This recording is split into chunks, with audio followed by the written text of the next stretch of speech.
Hey guys, my name is Ben. You can find me at Boy Scout Ben on social media, and welcome back to Timeless Share. Today we're going to be going through Job chapter 16, verses 1 through 6.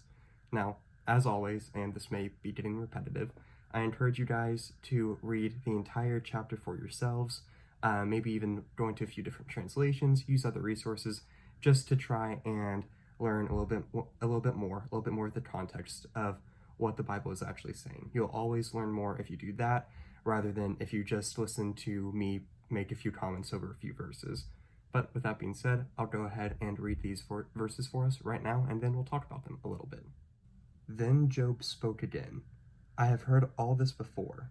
What miserable comforters you are. Won't you ever stop blowing hot air? What makes you keep on talking? I could say the same things if you were in my place. I could spout off criticism and shake my head at you. But if it were me, I would encourage you. I would try to take away your grief. Instead, I suffer if I defend myself, and I suffer no less if I refuse to speak. Alright, so if you guys remember, back towards the beginning of the book of Job, Job was going through some pretty rough times, and he had some friends who came and who were supposed to, or whose original goal was to comfort Job. But throughout the time that they have been there, they've been talking with Job and really just throwing criticisms on him and saying that he deserves worse and just bringing him down.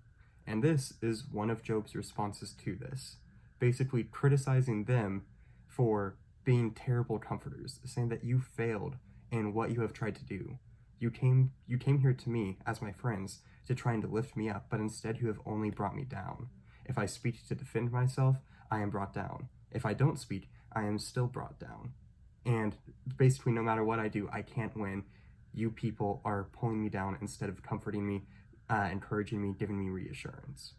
I think that these verses have a warning and a lesson that can still apply to us today. There may be times when we're called, basically, to be comforters to someone, where we're called to be encouragers to someone. And we have to be careful about how we act when we're called to do that. We have to be careful about the words that we say, how we say them, that things are coming across correctly. Because in the case of Job's friends, they came with good intentions to comfort him, but have only brought him down and have increased his suffering and his grief.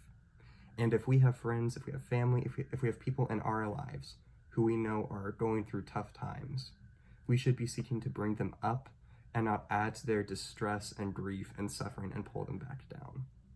So this really is, I think, a warning for us all. Just be careful about how we act when we are called to be comforters. There's absolutely a time, especially if we know people who are going off the deep end, where we can say, hey, like, what you're doing right now, it isn't good for you, it isn't honoring God, you're not in a good situation. But there's also times for us to comfort those same people and encourage them and to not pull them down and to show the love of Christ that he showed to us. Thank you guys for watching this video. Check out the Plan of Salvation video and come again tomorrow. See you guys.